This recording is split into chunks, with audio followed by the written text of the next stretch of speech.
อันว่าดีใจได้เลยเนาะนั่งได้มากันเห็นหน้าพ่อแม่ทั้งหลายนี่ทางยิ่งมันลือใช้ก็พายเฮามาพอ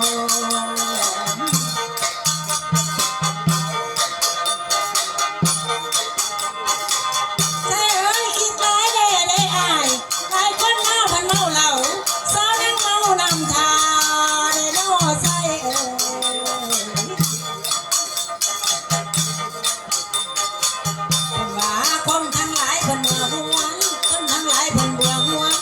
ม่วนนอกเบื่อพญา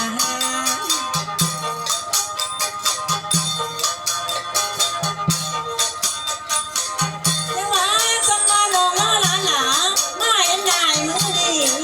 แสนมวนกะใจลายและน้อใส่เอ๋ยนี่ทั้งเงินทั้งสายที่มากมายมาห้องเต้า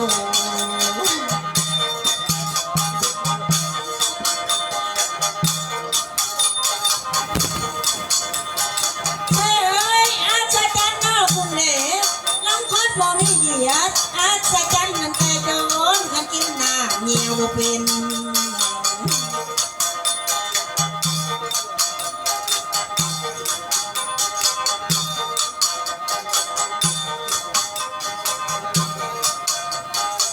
เซ่เอ้ยอ้ายบ่เอาคันดอกหวานมาบ้านเพิ่นมาเน็บดอกนาใส่เอ้ยอ้ายสิคืนกันเมื่อเก็บดอกกระเจียวข้างๆบ้าน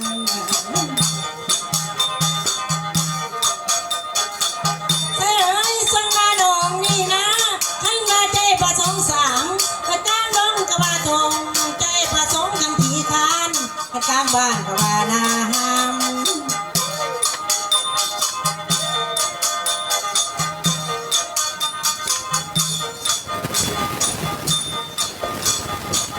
จังหวะมาเห็นง่ายใส่คนงามสู่เพิ่นเจ้าผู้เบิ่นเหมือนแก้มแนมแล้วบ่อยากลัง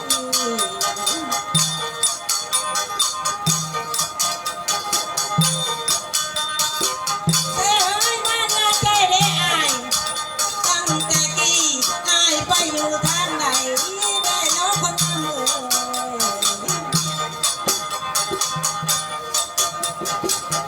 ว่าบาดน้องใหญ่เป็นสาว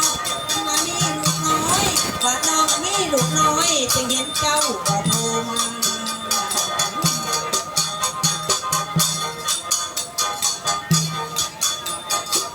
อันว่าคนจับเจ้าคืออายคนงามคืออายเอาไปน้อจังสิก่อนคนงามเอ้ย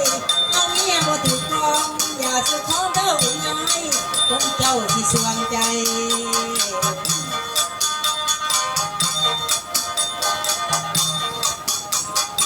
แม่เอ้ยนี่ละน้ออันมาน้อน้องอายน้องอยากยับน้อสนนอนให้มาซ่อนสนมี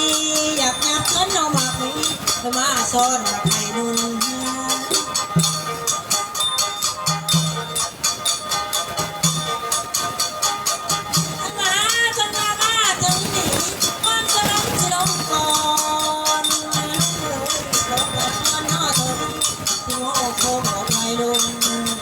โอ้